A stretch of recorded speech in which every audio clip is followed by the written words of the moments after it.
C'est votre avenir, le sujet du jour. Alors Alexandre, comme on est le 24 décembre, c'est une évidence de s'intéresser au mythe du Père Noël. Et oui, je vais vous faire un petit peu rêver, Trina. Alors, comme on l'a déjà évoqué lors d'un précédent sujet, le Père Noël vient à l'origine de Saint Nicolas. On retrouve dans sa représentation toute la symbolique de Saint Nicolas, par sa barbe blanche, sa tenue vestimentaire, juste les couleurs qui ont changé avec le temps. Le Père Noël voyage dans un traîneau tiré par des rennes, et alors que Saint Nicolas voyageait sur le dos d'un âne, alors le confort n'était peut-être pas le même. Effet. Effectivement. Alors il faut savoir qu'au XVIe siècle, une réforme protestante supprime la fête de Saint Nicolas dans certains pays d'Europe, et les Hollandais garderont leur Sinterklaas, qui veut dire Saint Nicolas, pour continuer à faire sa distribution des jouets aux enfants. Lorsque la tradition se déplace aux États-Unis, Sinterklaas deviendra Santa Claus. Santa Claus subit des transformations vestimentaires et culturelles pour se transformer en un Père Noël plus convivial. En 1821, Clément Clark Moore écrit un conte de Noël dans lequel le Père Noël apparaît dans son traîneau tiré par des rennes.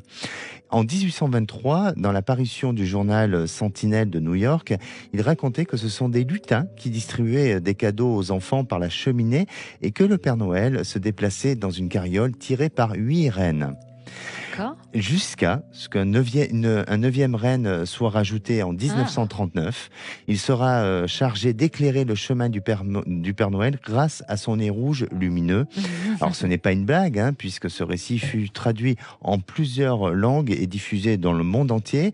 Il faudra attendre 1885 pour que le parcours du Père Noël fût dessiné et raconté qu'il se déplace depuis le pôle Nord, d'où provient sa résidence officielle. Et oui, le fameux pôle Nord. Et effectivement, et même que la manufacture de jouets ainsi que la maison du Père Noël étaient cachées dans la glace et dans la neige du pôle Nord. Alors il aura fallu aussi attendre 1931 pour qu'une marque de boisson gazeuse en rouge et blanc, pour ne pas citer son nom, arrive et représente le Père Noël en train de boire ce fameux soda pour gagner en force lors de sa distribution de jouets, ce qui par la suite incitera d'ailleurs les enfants à boire ce cheat là durant l'hiver. Vous avez reconnu ce qu'est comme marque, bien entendu. Et le Père Noël sera conceptualisé avec un nouveau look, des couleurs de la marque. Ce nouveau look va lui valoir une renommée, autant pour la marque que pour le Père Noël. Et puis, depuis quelques décennies, le Père Noël a déménagé. Aujourd'hui, il loge en Laponie avec une adresse postale en France aussi, à Libourne, dans le 33. Quoi qu'il en soit, l'arrivée du Père Noël reste magique pour tous et symbolise à tous un attachement à la famille, aux proches aussi. Et je sais pas vous, Trina, mais moi en tout cas, je crois toujours au Père Noël. Non, mais moi aussi, voilà. Sans problème. Bon, vous aurez vos cadeaux pour ce soir.